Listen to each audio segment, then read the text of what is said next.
ہمارے ہاں یہ سلسلہ قرآن مجید میں بہت سے قراء اور میرے علم میں کہ وہ صرف قاعدہ پڑھاتے ہیں اور سب سے بڑے کاریگر.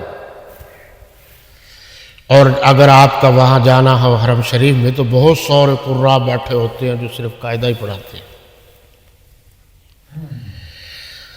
استاد جتنا زیادہ قابل ہوگا اس کی قابلیت کا پتہ تب چلے گا کہ جب شاگرد قابل ہوگا. مولانا عبدالشکور لکھنوی رحمۃ اللہ تعالی علیہ کی قابلیت مولانا علامہ عبدالستار توسوی کی قابلیت سے ملی، اور علامہ عبدالستار توسوی کی قابلیت مولانا حسین احمد مدنی رحمۃ اللہ علیہ سے، پھر ان کی شیخ الہند مولانا محمود الحسن دیوبندی سے، پھر ان کی مولانا قاسم نانوتوی سے رحمۃ اللہ تعالی. یہ ایک سلسلہ ہے. شاگرد قابل ہوگا اگر استاد قابل ہوگا، اور اگر شاگرد قابل نہیں ہے تو سمجھ لو کہ استاد قابل نہیں ہے، استاد پر کوئی حرف آئے گا. تو اس لیے شاگردان نبوت کے خلاف بات نہ کیا کرو، ورنہ استاد کے خلاف باتیں کریں گے لوگ، اور یہی بڑا جرم ہے. ہمارا موقف یہ ہے کہ استاد بھی قابل ہے، شاگرد بھی قابل ہے. صراط الذین. اچھا جی، اب پھر آگے کیا ہے؟ شہداء کا مقام، صدیقین کے بعد شہداء کا، پھر صالحین کا. یہ یہاں اچھی طرح ذہن میں رکھ لیجئے کہ بہت سارے لوگ کہتے ہیں کہ ہم خود ہی اردو کا ترجمہ پڑھ کے تفسیر پڑھ کے مفسر بن گئے. یہ غلط ہے، اور اس کی وجہ یہ کہ اگر کوئی شخص ڈاکٹر کی صرف کتابیں ہی پڑھ لے، باضابطہ کسی آدمی سے اس کو نہ پڑھے، تو وہ قابل ڈاکٹر نہیں ہو سکتا. پھر آپ دیکھیے کہ اتنی ٹیکنالوجی ہے، اتنی کتابیں ہیں، اتنی خلاصے ہیں، سارے ماڈل پیپر ہیں، لیکن اس کے باوجود بھی استاد کی ضرورت پڑتی ہے. تو اللہ نے قیامت تک کے لیے استاد قرآن کو بنا دیا ہے. جو یہ کہتے ہیں کہ ہم بیٹھے بٹھائے مفسر بن گئے ہیں، وہ تو قرآن کے الفاظ دیکھ کر بھی نہیں پڑھ سکتے. اس کے لیے بھی استاد کی ضرورت ہے، استاد کے بغیر تو نہیں.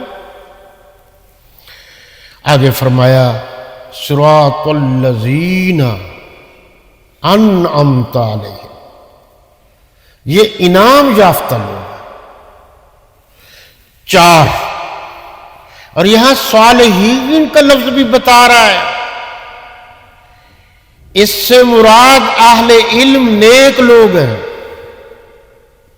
ان کی بھی ہر دور میں ضرورت رہے گی، اور یہ لفظ بتا رہا ہے کہ اللہ کے نبی صلی اللہ علیہ وسلم خاتم النبیین ہے. کیونکہ اب قیامت تک باقی جو ذمہ دار لوگ ہیں جن پر اللہ کے قرآنی اور احادیث کا علم آئے گا، یعنی علماء کرام، ان کے ذمہ دار، یہ قیامت تک ساری بات جو اللہ رسول کی طرف سے آئی ہے وہ پہنچائے گی. آگے آجی غیر المغضوب. اچھا، یہ بہرحال اس پر تو قراء حضرات بحث کریں گے.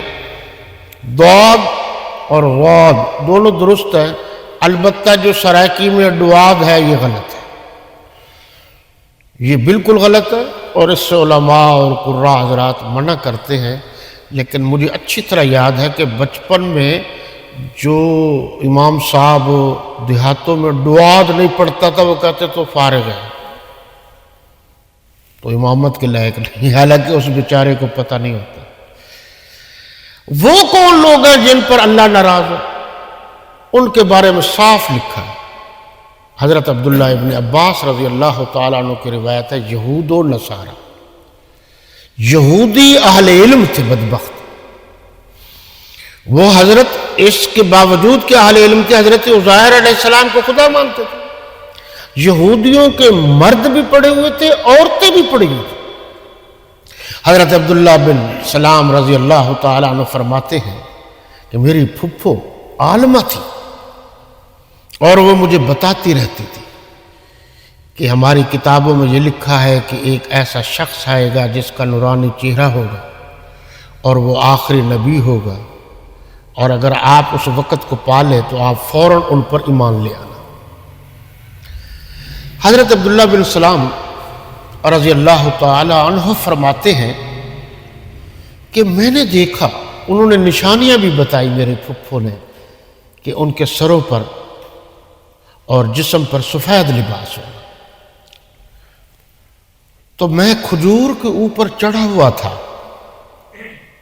اور کھجوریں اتار رہا تھا کہ میں نے دیکھا ادھر سے کچھ لوگ آ رہے ہیں اور ان کا سفید لباس ہے۔ تو میں نے پھپھو سے پوچھا کہ یہ وہی لوگ تو نہیں ہیں جو آپ کہتے ہیں؟ انہوں نے دیکھا اور کہا یہ وہی ہے۔ حضرت عبداللہ بن سلام نے عرض کیا کہ میں فوراً ایمان لے آؤں؟ انہوں نے کہا جی بالکل۔ وہ اللہ کے نبی صلی اللہ علیہ وسلم کا چہرہ ان کے دل میں اتنا بسا، وہ کہتے ہیں وہ کھجور کا خوشہ میرے ہاتھ میں تھا، میں یہ بھول گیا کہ میں نے اس کو رکھنا، وہ بھی ساتھ تھا۔ پہنچ گئے، کلمہ پڑھ لیا، پھر واپس آئے، پھپھو سے پوچھا تو انہوں نے کہا بتانا نہیں کسی کو ورنہ یہودی آپ کا گلا کاٹ دے گا۔